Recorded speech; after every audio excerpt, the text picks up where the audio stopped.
We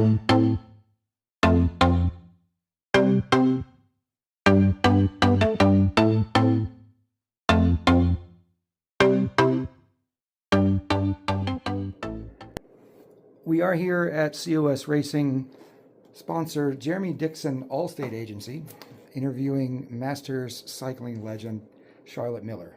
Good morning, Charlotte. Thank you for joining us. Good morning. Thanks, Terry, and thanks to Jeremy for having us. So first question, give us a brief summary of your cycling experience in general. Well, it's been over the moon. I have had so many different accomplishments, have made so many friends, have had so many amazing sponsors and teams to race with that I don't know how else to express myself other than amazing. How many championships has Charlotte Miller won? I have not kept track of that particular number, but I will say I've been racing bikes of all flavors for over 44 years. So on July 4th, 1981, I entered my first novice event. What made you find cycling? Oh, I had always been a little kid that loved things that had wheels. Didn't matter if it was a skateboard or roller skates, but then cycling just gave me the opportunity to explore my neighborhood and then further reaches into the cities and states and country. Nice. So how many national and world records have you set? Well, to date, I have set 5 world records. So starting at 50, I was actually training for the Pursuit, for the... Which, explain what Pursuit is for someone that's not familiar with cycling.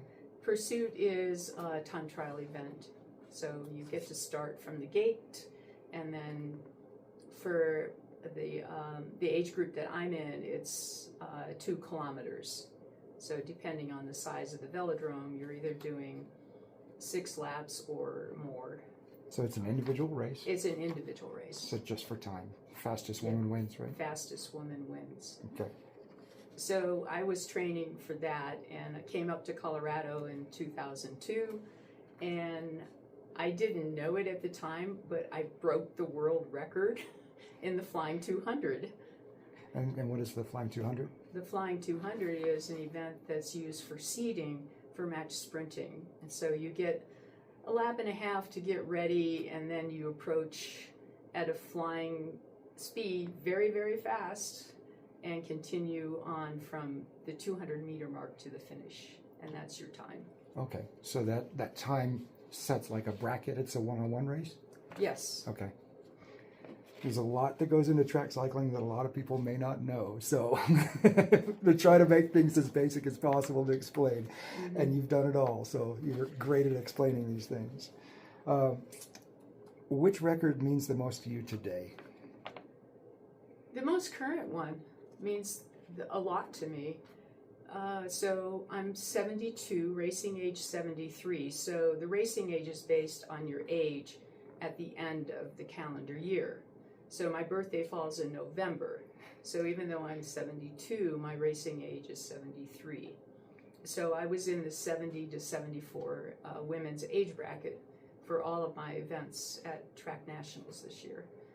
And my goal was to break the Flying 200 record for the 70-74 age group. National or world record was the goal? World record. So I was aiming for world records. So that's been my focus. National records are very similar to the world record. You go through drug testing when you accomplish a time for a world record. So now I need to wait and see that my drug testing is negative. So that one means a lot.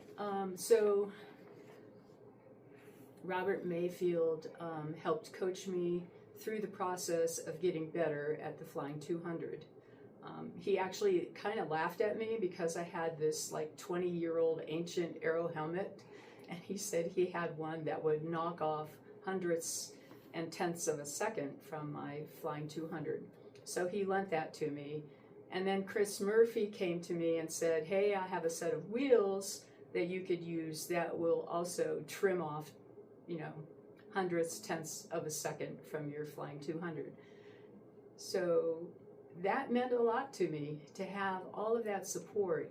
Even Pat McDonough, came to me and was coaching me, from the sidelines on techniques that I could, help increase my speeds. So real briefly, for those who don't know, who's Robert Mayfield? Robert Mayfield is the manager at the velodrome here in Colorado Springs. And who's Chris Murphy? Chris Murphy, he is a former para-Olympian, and he is now coaching Go Fast Murphy, is his handle. And then Pat? And then Pat McDonough, he also helps run the velodrome here. And those who may not want to Google right now, Pat McDonough was a 1984 U.S. Olympic team member and silver medalist in the 84 games. So Yeah. I actually had Yeah. a poster of him on my wall when I was a kid. So Yeah, he's an all-round great guy. I've known him ever since I started track cycling. So next question, what drives Charlotte Miller? Technique and performance and aging well is what really drives me. So I'm in the gym twice a week. I follow a very strict nutritional plan because I know that fueling your body for life is highly important, especially when you're trying to perform at your best. So having good quality nutrition and relationships, making sure that I have good, healthy relationships. So what are the biggest challenges a master's age woman faces in training and racing? Well, for master women, especially those of us who are we're in perimenopause, menopause, or postmenopause, making sure that we get enough protein to help support our activity level. I think that is really a big driving factor for women, especially in this sport, because it's you have to be very strong. Even the mass start racing, you still have to have the speed, agility, and strength to maintain the speeds. And also, when I started racing, the gearing at the track, it was, I think the phrase was, it wasn't who could push the biggest gear, but who could spin the biggest gear. And nowadays, the gears are huge. I couldn't believe how big the gears are, even among the master women. So that's pretty different also. So you briefly touched about weight training, so obviously you do train with weights. What exercises have you found most important as a woman to help build power and speed to transfer to the bike? So it's so critical to make sure that you're doing your mobility exercises, working on balance, technique. So in the gym, I told my personal trainer on Monday when I saw her that my focus for the coming year is working on making sure that my technique is spot on. And so listening to what she tells me to do, because she's just amazing at her work. How long have you used a personal trainer? On and off over the course of my cycling career, just, Yeah. So back in the 90s, I had a personal trainer. Did a lot of plyometrics. I had a jump that couldn't be touched. When I decided it was time to make an attack, it happened, and it happened well. So you briefly touched on this before. How much does diet nutrition play a role in your overall outlook as a master's age woman? Do you meal prep or meal plan? So yes, there's the constant conversation about what are we going to eat next. always. So Wednesdays is the day I go grocery shopping, and I love it when the market is open. So I go to the Pioneers Museum Wednesday market because everything there is organic, and everything else is made or developed here in Colorado Springs or Colorado. And so, that is pretty much what we do. I eat whole foods. Yeah. I'm an omnivore. And the biggest thing right now is making sure that I have the protein to support the muscle growth that we tend to lose as we age. Okay. You just briefly touched on my next question. What's your go-to meal plan, or more importantly, foods that you found to be most helpful for your own body? Oh, I love greens. All sorts of greens. Like every morning I have cooked greens of some sort. And then afternoon is always a big bowl of salad. And then in the evening is some type of healthy protein, whether it's a vegetarian mix of beans or some really good quality meats. And I have a farmer that I just love down just east of Pueblo, where I buy all our meats, as they're farm raised.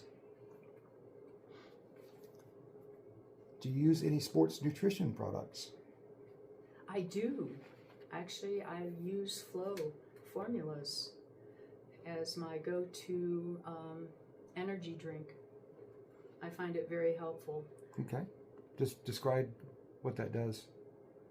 It offers the amount of electrolytes and carbohydrates that I need.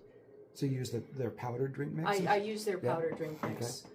I have used their chews for like endurance events. So I'm not just a track cyclist. I also enjoy gravel racing, and another passion is mountain biking. So for those events, like I did the Pikes Peak Apex, and so for those events I had their energy chews, just because they're easy to chew and digest. That's quite the range of athletic And also, achievement. okay, so and also I like Enduro Bites. Yeah. I like their bars, and so that's another go-to. And we did have them as a sponsor at one time. They're local here in Colorado Springs as well? Yes. Okay. Yeah.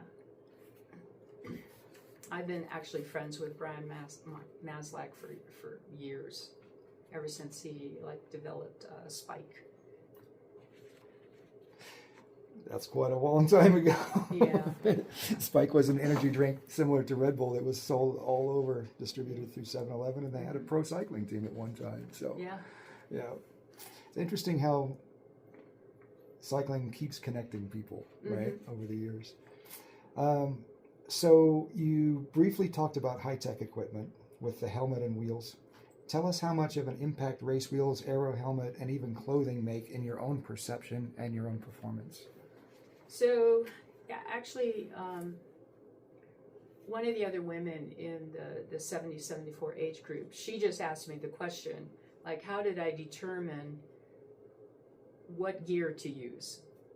And so I went through a lengthy explanation of how I did quite a bit of research on what works and what wouldn't work, especially for the Flying 200. And I also attempted a record ride with the 500-meter time trial, which is a very powerful, explosive event on the velodrome also. Is that similar to the 200, or can you explain the difference? The difference between the 200 is flying, so you have the opportunity to accelerate while you're approaching the 200-meter line, where the 500, you start from a standing start with a gate.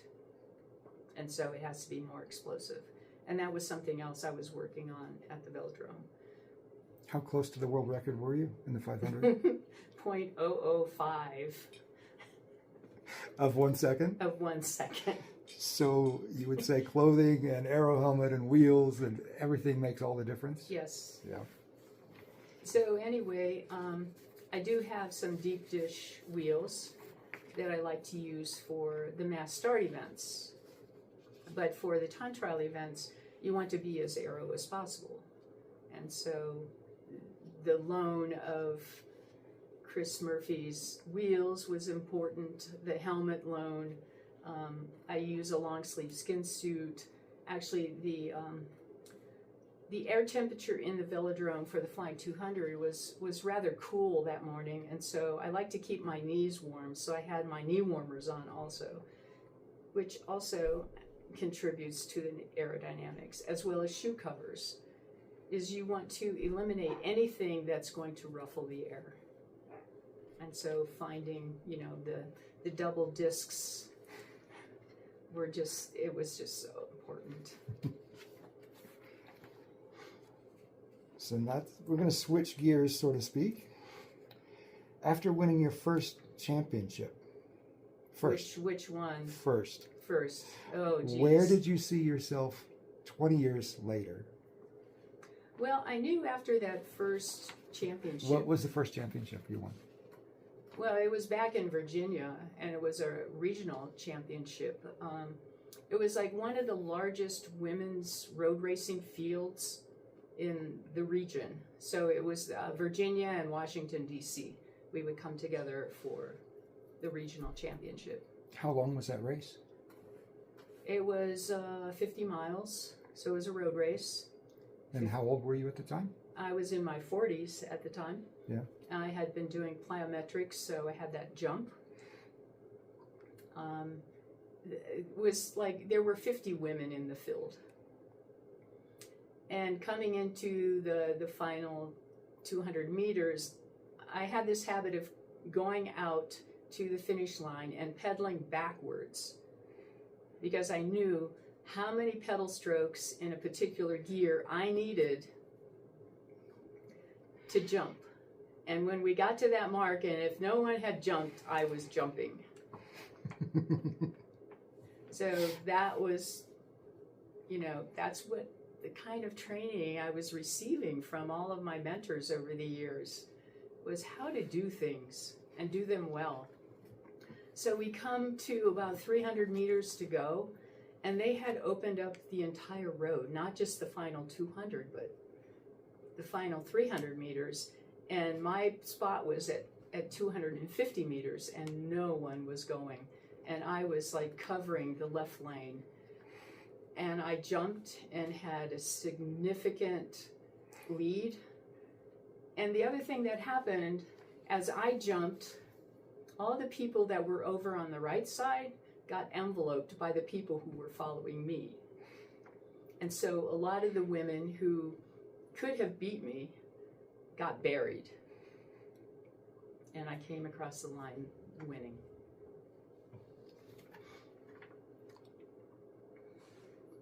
So looking back, what advice would you give a 50-year-old Charlotte Miller in regards to cycling? Just keep at it. In fact, when I set my first world record, I was like, I can do this. I can go to Worlds. I went to Worlds twice. Where was the first one? The first one was both of them were in Manchester, England. So in 2002, and then in 2003 when I won the World Championship in the match sprints. And that's the jersey and medal that you're holding there? The medal. Very, very proud of these two things. So again, the match sprint is the one-on-one race on the velodrome? Yeah. Yeah. But that particular year, it was a 3-up, and by two British ladies. Yeah, so I had two British ladies that I had to contend with. Were they racing specifically for themselves, or were they trying to just beat the American? They were just trying to beat the American. So tell us how that played out. It played out quite well, obviously, but replay the race for us. So the year before, I lost the match sprint to one of the ladies in the 3-up for 2003 by the pencil tip width. That's how close that sprint was the year before. And so I decided I'm going back. And I went back with, the notion of don't try to be better than someone, but try to be yourself. And so my training was more about, like, what do I need to do to better myself and how to focus on this training. And I was at the national championships, I think it was in Wisconsin. And I saw Kenny Williams do this ride where he razored the other opponent.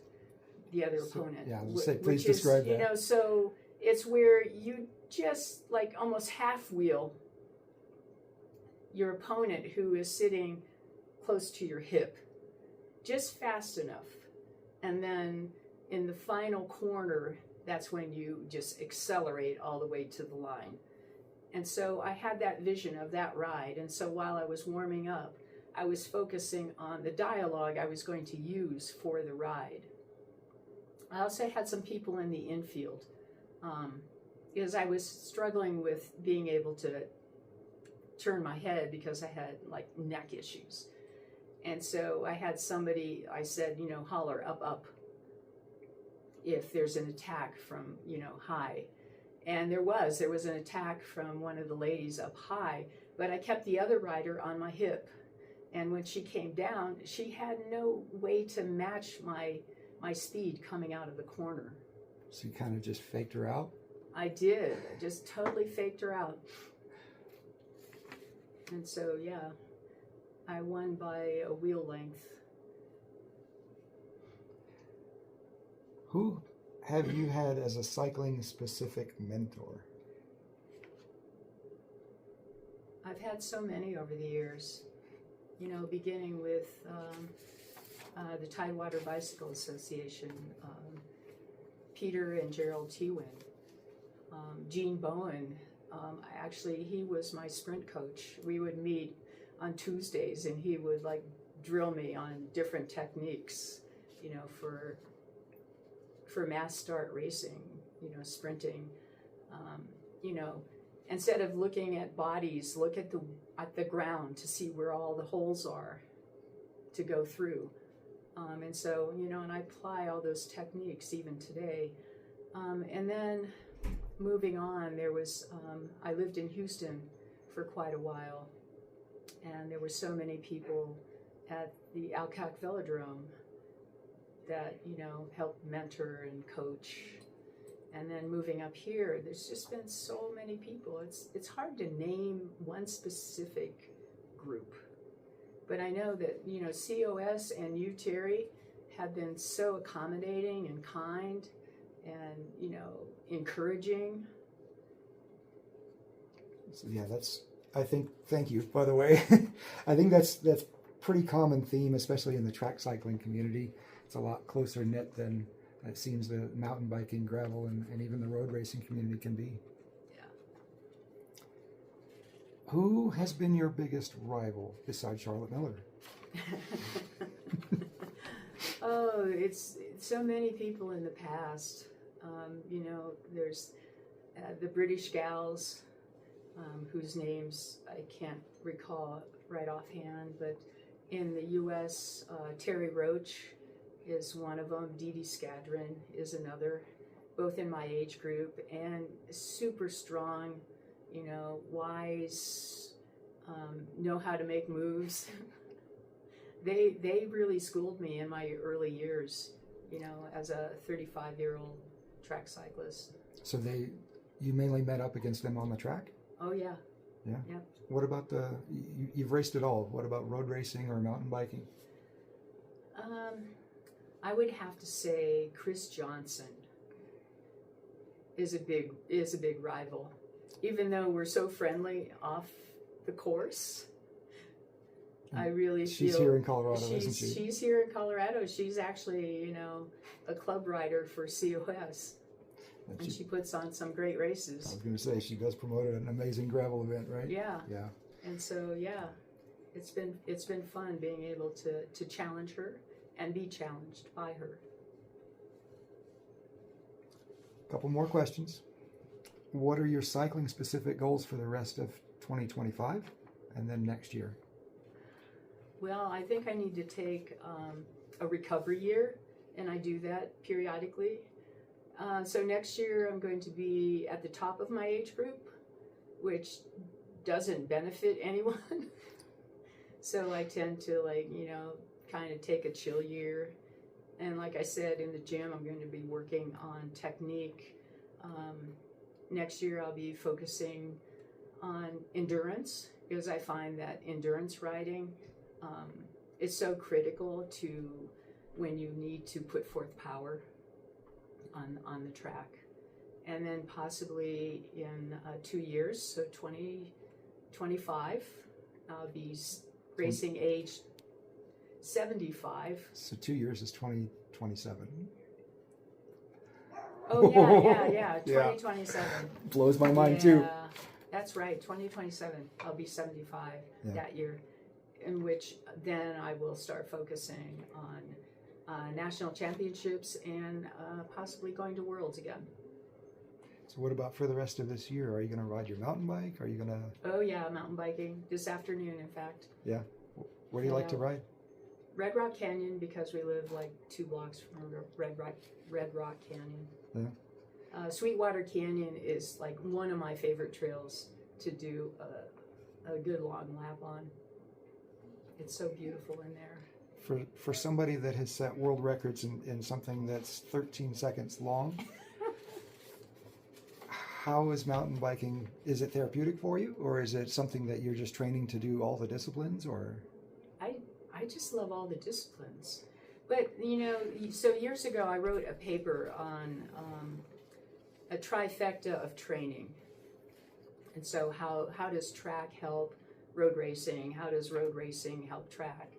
How does mountain biking help road and track? And I found that road racing, you can develop your spin. And so cadence, the number of times you circle around. Mountain biking, it helps with power, and also your ability to pull that pedal and lift it through the upper part of the stroke. And then of course track racing is just like pure power, and so the 3 of them all help. And then I started thinking about gravel riding, because I don't do much road racing or road riding anymore, just because traffic is just horrible. I just don't like being around cars anymore. And so I do a lot of training on the Santa Fe Trail, riding out to the North Gate of the Air Force Academy. There's some great hills, and I just love, the power that I can generate from doing all those hills.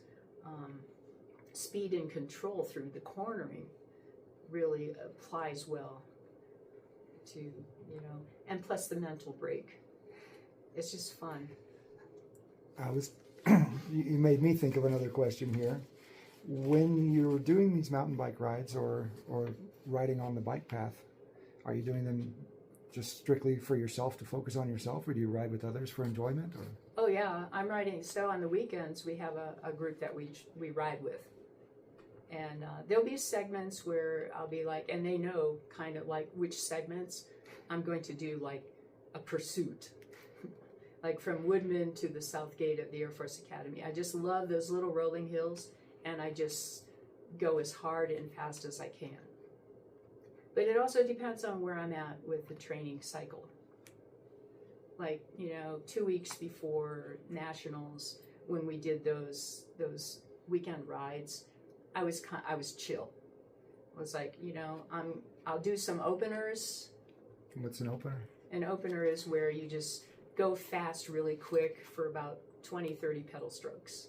In a racing gear, or in a light gear, or? In a racing gear. Yeah. I'll do it in a racing gear. And that helps open up the chest and the lungs, and of course the heart. It gets it pumping a little bit, but not overstressing it to the point where you need a whole day of recovery. And then, add the ingredient of rest between each of those little efforts. It could be 10-15 minutes before I would knock off another one. But they know, I tell them, I'm going to go. I'm going to do this, or I'll drop way back from the group and then accelerate up to the group. So, yeah. So one last question here, unless another one comes up in conversation, because this one for you, what's left to do for cycling?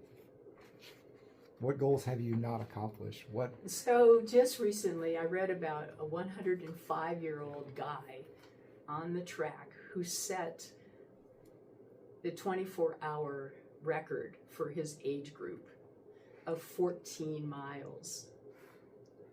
Like incredible, just incredible. So on the track. On the track. So using a track bicycle, a fixed gear, doesn't Fixed gear. coast. There's no water bottles. There's no Nothing. stopping for Just the for an restroom. hour, just for an hour straight, he rode, and he got in 14 miles. And then there's this guy, Fred Schmidt. I think he's in his 90s now. He's still racing. In fact, a couple of years ago at the cross country national championships in Winter Park. Is that for cross-country mountain biking, correct? For cross-country mountain biking, Yep. yes. He was there. He's always been a big mountain biker. So, and I've known him since I lived in Texas. And he's always doing these mountain bike races. And he's just an inspiration. And he had 1 lap to do. I had 2 laps to do. And his age group started before the women's age group that I was in. And I caught him about 3 miles in. It was a 6.5 mile lap. And he was walking his bike, and I asked him, like, Fred, are you all right? Do you need any help? He's like, no, I'm good. Well, on my last lap, I caught him again, and he was about 2 miles from the finish. And once again, he's just pushing his bike, as happy as could be, just pushing his bike. I'm like, hey, Fred, way to go. But yeah, he's still doing laps. It's very impressive. So I kind of want to be like some of these people. I think you are like most of these people. I have no more questions on my script, Charlotte. Can you think of anything else you want to add to this interview? So someone said to me that they needed to train harder. And I'm like, no, you don't. You just need to train smarter. So just be smart with your training. You know, take time, enjoy life. It's not all about the bike. Nice.